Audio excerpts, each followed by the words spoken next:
Boa noite, Paulo Alceu. Boa noite, Udiane. Boa noite a todos vocês que estão nos acompanhando aqui no ND Notícias. Olha só, Paulo, o Brasil tem uma cultura de prevenção e no campo penal ele concentra mais na punição. Isso eu posso dizer que não dá um certo desequilíbrio?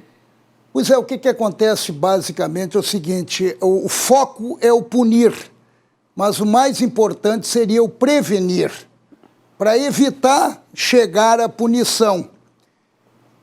Olha, mas eu antes de falar sobre esse assunto que eu estava colocando aqui com a Ildiane, eu queria até deixar colocado agora outro tema que nós abordamos ontem, que foi a Lei de Improbidade Administrativa, votada no Senado e que vai ter que ser votada também agora na Câmara.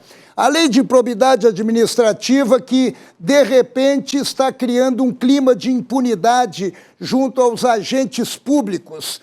E ontem, quando eu abordei esse assunto, eu deixei um pequeno detalhe de fora, porque, na verdade, eu até desconhecia. Por quê? Porque existem brechas na lei, várias brechas na lei. E uma delas, sabem qual é? 70% de agentes públicos que hoje estão no corredor da justiça por alguma ilicitude, por algum erro cometido ou por algum crime cometido em relação à improbidade administrativa, sabe o que vai acontecer? Vai prescrever. Não acontece mais nada. Eles estão livres. Vai lá atrás, crimes lá de trás, também não acontece mais nada. Por isso que a gente fala que, de repente, o Congresso, ele legisla em causa própria. Ele legisla em causa própria se protegendo. Isso que é um absurdo. Eu só queria fazer essa colocação porque ontem nós falamos sobre o assunto, onde 2 senadores votaram contra a lei, Esperidion Amin e Jorginho Melo, e o senador Dário Berger votou a favor. Mas vamos tocar no assunto de hoje.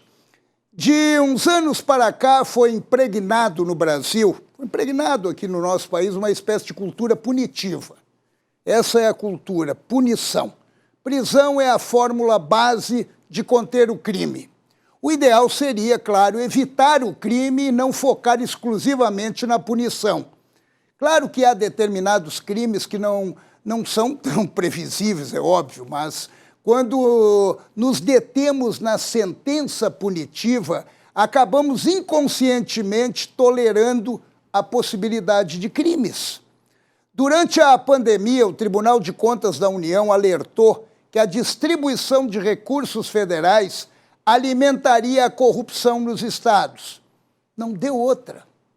Tanto que há quase uma centena de operações da Polícia Federal, investigações da CGU, onde prevaleceu o desvio de dinheiro público em detrimento da saúde. Agora tem a lei da improbidade administrativa, de repente eles nem perceberam que estavam pegando dinheiro para eles. E tem um agravante também, um agravante ainda mais repugnante, a impunidade, né? Quando o crime emoldura autoridades, a punição fica muito mais distanciada, muito mais abrandada. Nesse contexto, um exemplo vem do trânsito que a gente frequenta diariamente, que lamentavelmente continua matando. Multas mais severas, blitz da lei seca, detenções, nada disso reduziu a carnificina das estradas. Ou seja, a punição está no contexto, mas não é o caminho único para conter o crime. Diante de um crime, o que é natural, há uma expectativa pela condenação.